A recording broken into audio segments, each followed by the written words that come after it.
Hello tout le monde, bon retour sur ma chaîne YouTube. Ça me fait plaisir de vous retrouver. Comme vous remarquez, j'ai un petit peu changé de couleur. J'avais envie de faire quelque chose de nouveau. Dans les commentaires, n'hésitez pas à me dire ce que vous en pensez, si vous aimez bien ou pas. Je trouve ça sympa, moi j'aime bien. Je trouve que pour l'été qui arrive, c'est pas mal comme couleur. Pour les nouvelles personnes qui passent ici, pensez à vous abonner et à activer la cloche pour avoir toutes les notifications de ce qui se passe sur ma chaîne. Pensez aussi à aller me follow sur mon Instagram, IamAura. J'ai décidé de créer une boîte mail spécialement pour vous. J'ai tendance donc à partager certains sujets ou à débattre sur certains sujets avec vous. J'ai vu que vous étiez nombreux et assez réactifs par rapport à ma précédente vidéo sur le pervers narcissique.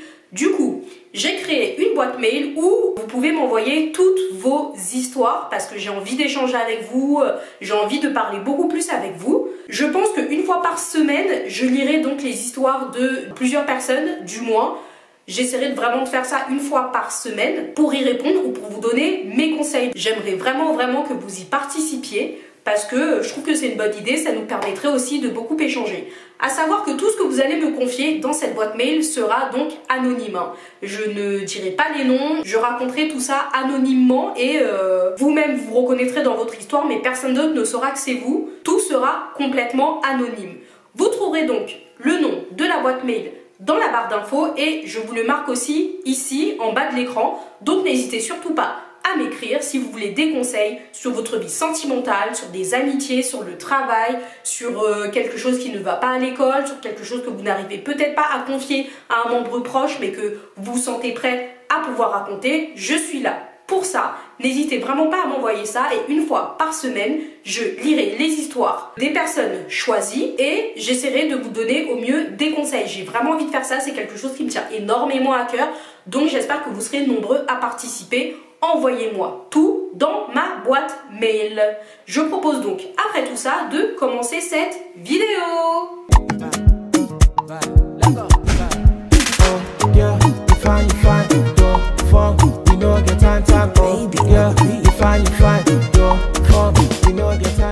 Pour le sujet d'aujourd'hui, j'ai décidé de parler de l'amitié. Comment reconnaître un faux, un vrai ami, savoir si on est dans une vraie amitié. Je trouve ça important aujourd'hui, surtout à un certain âge. Enfin, moi, j'approche de la trentaine.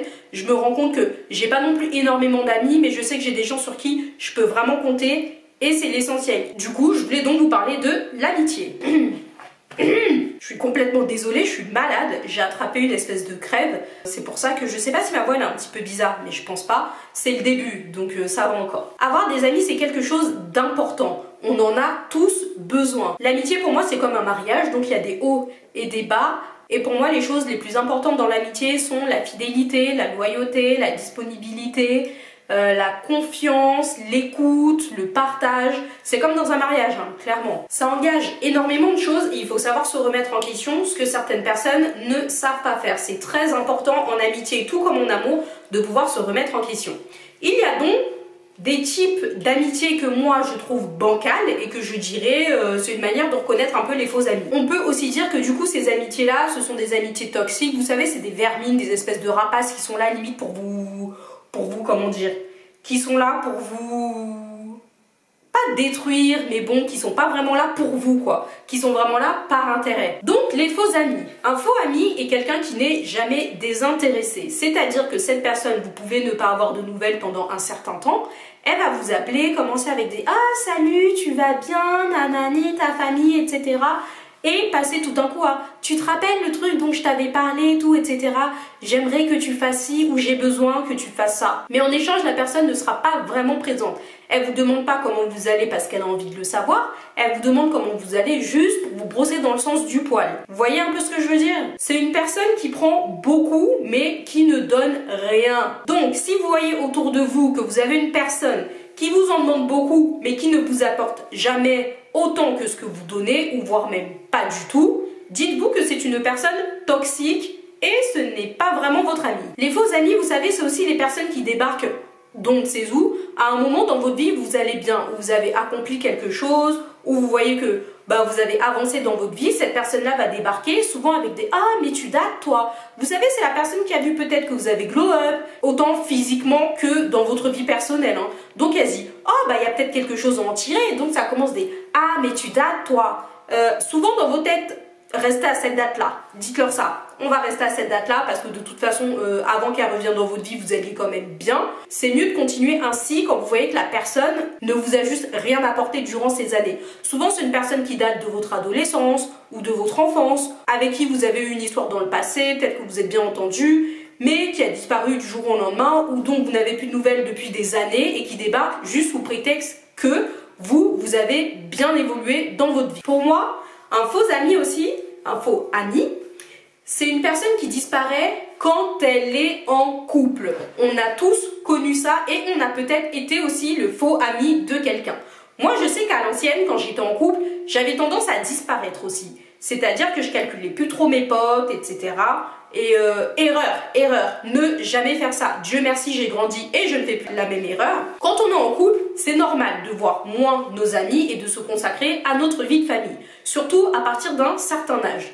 Nos amis ne sont pas les personnes avec qui nous allons fonder une famille, ne sont pas les personnes qui vont nous mettre enceinte, ne sont pas les personnes qui vont nous marier. On ne sait pas. Après, peut-être vous avez des potes un peu façon là, vous-même vous savez. Mais c'est très important aussi de se focaliser sur sa vie de famille. En même temps que l'on fait ça, c'est aussi important de garder proche de vous les personnes qui ont toujours été là.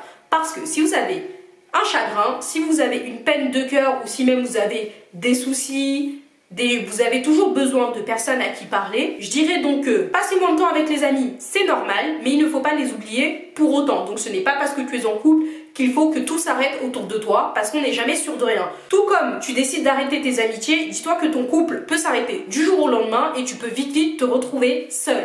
Donc l'erreur à ne plus faire, c'est délaisser totalement ses amis pour son couple. Un faux ami, je sais même pas pourquoi je conjugue ça alors que... Oui. Un faux ami, c'est une personne aussi qui se sert de vous en tant que bouche-trou. C'est-à-dire, si l'entourage de cette personne n'est pas présente, elle va vous appeler. C'est à ce moment-là qu'elle vous demande de vous voir, c'est à ce moment-là qu'elle est prête à vous accorder du temps. Sachez que elle peut organiser quelque chose à la dernière minute avec vous, mais si elle trouve un plan encore plus intéressant, elle est aussi capable de vous abandonner à la dernière minute. Et ça, bien entendu, sans vous inviter dans son plan, qui est certainement mieux. Cette personne-là n'est pas là pour vous, mais vraiment pour occuper son temps. Elle ne pense pas à vous ou à votre bien-être, elle pense à elle et à son bien-être. N'a pas envie d'être seule, n'a personne d'autre autour, donc va vous contacter. C'est pour ça que vous, de votre côté, vous ne devez pas lui donner ce plaisir.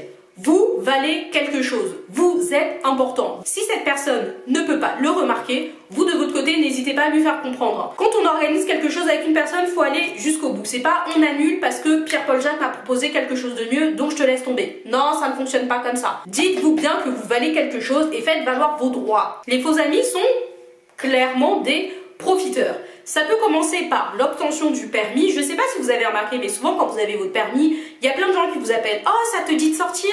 Oh, ça te dit machin, tu viens me chercher, tu peux me ramener chez moi. Oh, et tout, ça commence ça. La suite, ça continue avec peut-être, je ne sais pas, l'obtention de votre premier appartement. Ah, t'as un appart, tu vis seul. Mais ça, c'est quand on est plus jeune. Normalement, à un certain âge, chacun est quand même assez indépendant. Oh, tu vis seul, oh si, oh ça. Donc la personne, elle va commencer à être un petit peu plus proche de vous parce qu'elle peut se dire, elle peut aussi profiter de ça. Ne laissez pas ces rapaces être dans vos vies. Vous valez mieux que ça.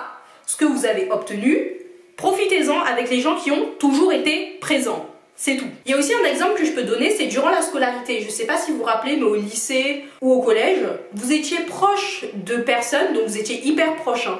Comme ça, vous vous lâchiez pas, vous étiez toujours ensemble, toujours en train de jouer, manger ensemble. Mais dès que les vacances arrivent, hop, ils se transforment tous en casse-père. Personne ne vous contacte, personne ne vous appelle, personne ne vous propose quoi que ce soit. Là, les amitiés n'existent plus. Mais à partir de la rentrée, ça y est, vous redevenez potes, mais pendant les vacances, hop, plus personne. Ça aussi, c'est des faux amis. Normalement, quand vous êtes vraiment ami avec une personne, que ce soit à l'école ou à côté, vous devez aussi être potes. Hein. Moi, je sais que j'ai pas énormément d'amis. D'ailleurs, je leur en parle souvent du fait qu'on n'ait pas non plus contact tout le temps et c'est quelque chose qui me touche. Mais je préfère leur en parler pour savoir. Peut-être que parfois, c'est des personnes qui n'aiment pas trop communiquer, c'est des personnes qui ne sont pas trop présentes. Mais si tu as besoin de quelque chose, elles peuvent débarquer en 2 temps 3 mouvements. J'ai tendance à m'inquiéter aussi pour ça parce que moi je suis pas quelqu'un qui aime déranger et je pense qu'elles aussi de leur côté elles sont pareilles, mais je sais que c'est des personnes sur qui je peux vraiment compter et ça fait plaisir.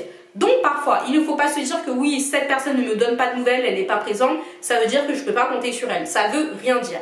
Moi j'habite loin, on habite loin les unes des autres, mais je sais que quand on se voit, c'est comme si rien n'avait changé parce qu'elles sont aussi présentes. Si j'ai un problème, je peux les appeler, elles m'en parlent. Si elles ont un souci, elles m'appellent et on en parle aussi. Je pense qu'elles sauront se reconnaître dans cette vidéo. Il y a des personnes à qui j'ai pas parlé pendant 1 an, j'ai disparu de la vie de certaines aussi, je suis revenue, je me suis excusée parce que je savais que c'était des personnes importantes pour moi, mais parfois je disparais aussi parce que j'ai juste besoin de faire un travail sur moi-même, j'ai besoin de me retrouver avec moi, réfléchir à la personne que je suis et afin de devenir meilleure.